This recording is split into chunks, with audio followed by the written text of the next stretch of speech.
Hello students, today our topic is compounds of sodium. Sodium से बने हुए कुछ कंपाउंड के बारे में आज हम स्टडी करेंगे कि कौन कौन से कंपाउंड्स हैं जो सोडियम के द्वारा बनाए जाते हैं। तो देखते हैं कि करके।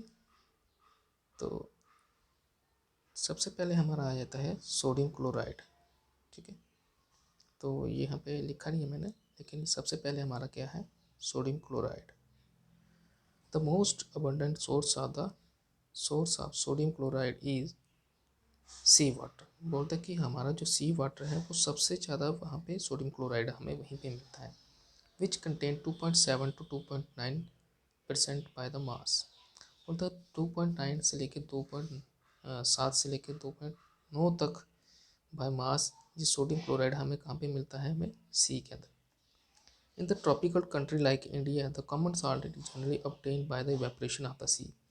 जो हमारी ट्रॉपिकल कंट्री जैसे इंडिया है, तो इंडिया के आसपास क्या है, यहाँ पे सी है। तो बोलते हैं कि यहाँ पे इनको क्या है, ये नमक सी के जो कोस्ट होते हैं वहीं पे इनको मिल जाता है by the process of evaporation. वहाँ पे इवेपोरेशन प्रोसेस होती है, तो वहाँ पे ये नमक को बना लेते हैं, सोडियम क्लोराइड जिसको हम नमक ही बोलते हैं। Approximate 50 lakhs tons of the salt are produced annually in India by the solar evaporation। बोलता कि 50 लाख टन जो साल्ट है वो सोलर इवेपोरेशन से इंडिया में प्रिपेयर किया जाता है, प्रोड्यूस किया जाता है। The crude sodium chloride generally obtained by the crystallization of the brine solution। बोलता जो हमारा क्रूड कि जब ये साफ़ नहीं होता तो क्रूड सोडियम क्लोराइड है, इसको हम क्रिस्टलाइन प्रोसेस से हम बनाते हैं। वहाँ पे क्या होता है कि जो हमारा ब्राइन सोल्यूशन होता है, एज ए ब्राइन सोल्यूशन की तरह बनाते हैं, उनकी उसके अंदर और भी बहुत सारे मिक्सचर होते हैं जिसमें सोडियम सल्फेट भी होता है, सोडियम कैल्शियम सल्फेट होता है, कैल्शियम क्लोराइड होता है और मैग्नीशियम क्लोराइड।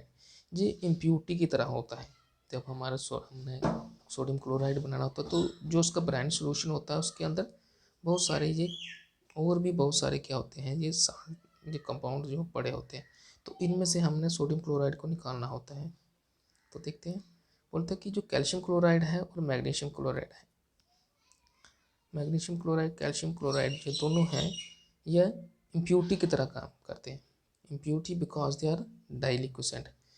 ये इम्प्यूरिटी की तरह काम करते हैं और ये डाइलिक्विसेंट होते हैं। डाइलिक्विसेंट क्यों होते हैं, क्योंकि absorb moisture easily from the atmosphere. ये दोनों मैग्नीशियम क्लोराइड और जो हमारा कैल्शियम क्लोराइड है ये एज इम्प्यूरिटी की तरह काम करते हैं।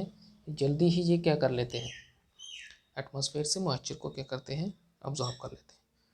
अब देखो, to obtain the sodium chloride the crude salt is dissolve in the minimum amount of water and filter to remove the insoluble impurity. हम क्या करते हैं, सोडियम क्लोराइड को बनाने के लिए हम क्या करते हैं, क्रूड साल्ट को क्या करते हैं, मिनिमम अमाउंट ऑफ वाटर के साथ क्या करते हैं, डिसॉल्व करते हैं, और उनमें से हम क्या करते हैं, इनसॉल्युबल इम्प्योरिटीज़ को क्या करते हैं, रिमूव कर लेते हैं। The solution is then saturated with hydrogen chloride. फिर इसी सोल्यूशन को, जो हमारा साल्ट का सोल्यूशन बना हुआ है, इसको हम हाइड्रोजन क्लोराइड से क्या करते हैं, सैचुरेट करते हैं, हाइड्रोजन क्लोराइड गैस के साथ सैचुरेट करते हैं। The crystalline of the pure sodium chloride is separate out. जो क्रिस्टल होते हैं किसके, प्योर सोडियम क्लोराइड के, वो सेपरेट हो जाएंगे, लेकिन जो कैल्शियम और मैग्नीशियम क्लोराइड होते हैं ये ज़्यादा सॉल्युबल होते हैं, तो ये क्या करेंगे, सोल्यूशन में ही रहेंगे। हमने क्या किया है कि हमने मान लो कि हमने सोल्यूशन लिया है इसका, सोडियम क्लोराइड का हमने सोल्यूशन वो सेपरेट करना है, ठीक है, क्रूड से, क्रूड सोल्यूशन से, क्रूड साल्ट से। तो हमने पानी के बीच क्रूड साल्ट को डाला और साथ में वाटर डाला। तो जब ये घुल जाएगा सारा, तो हम इसको फिर से क्या करेंगे, सेपरेट करेंगे। तो जो हमारा सोडियम क्लोराइड है जिसके क्रिस्टल बन जाएंगे, इवेपोरेशन होने के बाद क्रिस्टल बन जाएंगे, लेकिन जो बाकी वाला होगा कौन सा, जो हमारा कैल्शियम क्लोराइड और मैग्नीशियम क्लोराइड, ये हमेशा क्या, सॉल्युबल फॉर्म में रहेगा। तो हम क्रिस्टल को बाहर निकाल लेंगे एज ए सोडियम क्लोराइड, जो हमारा क्रिस्टल फॉर्म में आ जाएगा। अब sodium chloride melt at the, इसका जो कुछ फिजिकल प्रॉपर्टी बता रहे हैं ये, 1081 1081 केल्विन पे ये क्या हो जाता है, मेल्ट हो जाता है, कौन, सोडियम क्लोराइड।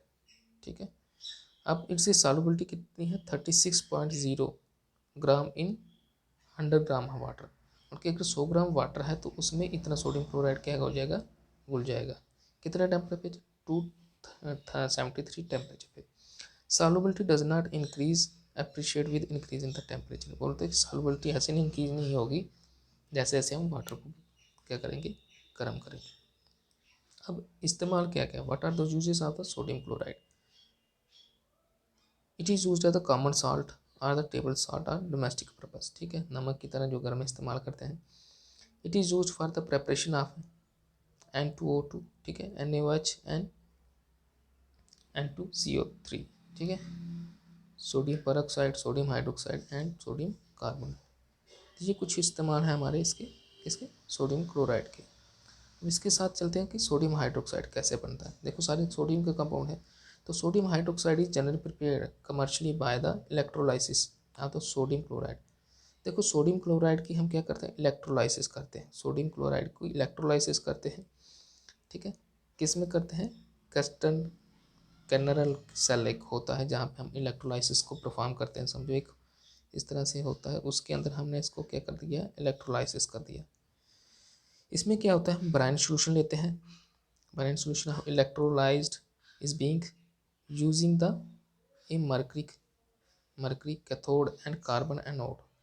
हम क्या करते हैं कि बेराइन सोल्यूशन का इस्तेमाल करते हैं और उसमें कैथोड की जगह हम किसको इस्तेमाल करते हैं, मरकरी की रॉड को।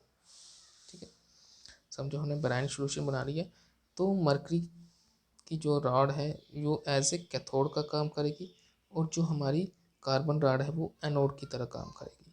ओके, फिर जब इलेक्ट्रोलाइसिस शुरू होगी तो क्या होगा कि sodium chloride discharge at the cathode. Sodium chloride क्या होगा, डिस्चार्ज होगा किस जगह पे, कैथोड के ऊपर, और वहाँ से कैथोड में ये क्या करेगा, इसके साथ मिलेगा, हमारी मरकरी के साथ मिलेगा Hg और हमारा क्या बनाएगा, सोडियम एमलगम। ठीक है, ये बन गया सोडियम एमलगम। उसी तरह एनोड पे क्या होगा, एनोड पे ये प्रोसेस होगी पूरी। ठीक है, यहाँ पे क्लोरीन क्या करेगा, देखो एक इलेक्ट्रॉन को क्या कर रहा है, ये छोड़ रहा है। ठीक है, तो इस तरह से ये प्रोसेस होगी। तो उसके बाद क्या होगा, the amalgam is treated with the water to give the sodium hydroxide. फिर उसी अमलगम को हम क्या करेंगे, वाटर के साथ ट्रीट करते हैं जैसे यहाँ पे कर रहे हैं, तो हमें सोडियम हाइड्रोक्साइड मिल जाएगा, मरकरी बाहर निकल जाएगी और साथ में गैस, हाइड्रोजन गैस बाहर निकल जाएगी। सोडियम हाइड्रोक्साइड वाइट होता है, ट्रांसलिक्विसेंट होता है, छोटा छोटा होता है, ये ऐसे क्रिस्टल की फॉर्म में लगता है ये। फिर क्या है, इट मेल्ट एट 591 केल्विन पे ये मेल्ट हो जाता है। It is ready soluble in the water, ये वाटर में बहुत जल्दी सॉल्युबल हो जाता है। Give a strong alkaline solution, और हमें एक अल्कलीन सोल्यूशन की तरह क्या करता है, स्ट्रॉन्ग अल्कलीन देता है ये। Crystal of sodium hydroxide are deliquescent. Deliquescent में कीजिए क्या कर सकता है, वाटर को अब्सॉर्ब करता है। Sodium hydroxide solution at the surface react with the carbon dioxide in the atmosphere to form sodium carbonate. अब ये बोलता है कि सोडियम हाइड्रोक्साइड होता है जो NaOH, अगर ये कार्बन के कांटेक्ट में आता है, कार्बन डाइऑक्साइड के, तो ये हमें क्या देता है, सोडियम कार्बोनेट बना के दे देता है। ओके, अब इसके यूजेस क्या है, it is used in manufacturing of soap. देखो सोप बनाने में इस्तेमाल होता है, पेपर बनाने में, ठीक है, आर्टिफिशियल सिल्क और बहुत सारे केमिकल्स। ठीक है, पेट्रोलियम रिफाइनिंग में इस्तेमाल होता है, प्यूरिफिकेशन ऑफ द बॉक्साइड। ठीक है, टेक्सटाइल इंडस्ट्री में इस्तेमाल होता है इसका। ठीक है, कॉटन फाइबर में, marching the cotton fibre for preparing the pure fats and oil, और लेबोरेटरी में एज ए रीजेंट की तरह काम करता है। ठीक है, अब क्या आ गया हमारा, हाइड्रोजन कार्बोनेट। हाइड्रोजन कार्बोनेट का हम क्या बोलते हैं, बेकिंग सोडा भी बोलते हैं। ठीक है, बेकिंग सोडा भी बोलते हैं इसको। अब hydrogen carbonate known as the baking soda because it decompose on heating to generate the bubble of the carbon dioxide। बोलते कि जब हम हाइड्रोजन कार्बोनेट को क्या करते हैं, इसको थोड़ा सा भी हीट करते हैं तो इसमें से बबल निकलते हैं, जो बबल किसके होते हैं, कार्बन डाइऑक्साइड के। जैसे कि हम क्या बेकरी में इस्तेमाल करते हैं इसका, ठीक है, केक बनाने में इस्तेमाल करते हैं। ठीक है, तो जब हम इसको आटे में डाल देते हैं, तो ये अगर हम आटे में इसको डाल देंगे सोडियम हाइड्रोक्साइड को, तो सुबह तक वो आटा क्या हो जाता है, बहुत ही फूल जाता है। तो वो किसकी वजह से, क्योंकि वहाँ पे कौन सी गैस निकल रही थी, कार्बन डाइऑक्साइड की। ठीक है, वो क्या करता है, उसको फुला देता है पूरा। अब sodium hydrogen carbonate is made by saturating solution of the sodium carbonate with carbon dioxide. बोलता कि इसको हम किस तरह से बना सकते हैं। बोलता कि हम सोडियम कार्बोनेट को किसके साथ ट्रीट कर देते हैं, कार्बन डाइऑक्साइड के साथ, तो हमारा सोडियम कार्बोनेट बन जाता है। अब सोडियम कार्बोनेट क्या होता है, वाइट क्रिस्टलाइन पाउडर होता है, वाइट क्रिस्टल पाउडर होता है, being less soluble and get separated out, और इसको हम सेपरेट आउट कर देते हैं। ओके, ये क्या है, रिएक्शन है, किस तरह से हमारा सोडियम कार्बोनेट वाटर के साथ ट्रीट कर रहे हैं, कार्बन डाइऑक्साइड के साथ ट्रीट कर रहे हैं, हमारा क्या बन रहा है, सोडियम हाइड्रोजन कार्बोनेट। अब sodium hydrogen carbonate mild antiseptic की तरह काम करता है फॉर द स्किन की infection and used as a fire extinguisher. तो ये था आज का हमारा टॉपिक। इसमें आपको देख लेना कि सोडियम और पोटेशियम की क्या क्या इसकी इम्पोर्टेंस है हमारी बॉडी में और हमारे आसपास, उसको आप देख लेंगे, importance of sodium and potassium. तो आज के लिए इतना ही। Thank you, have a good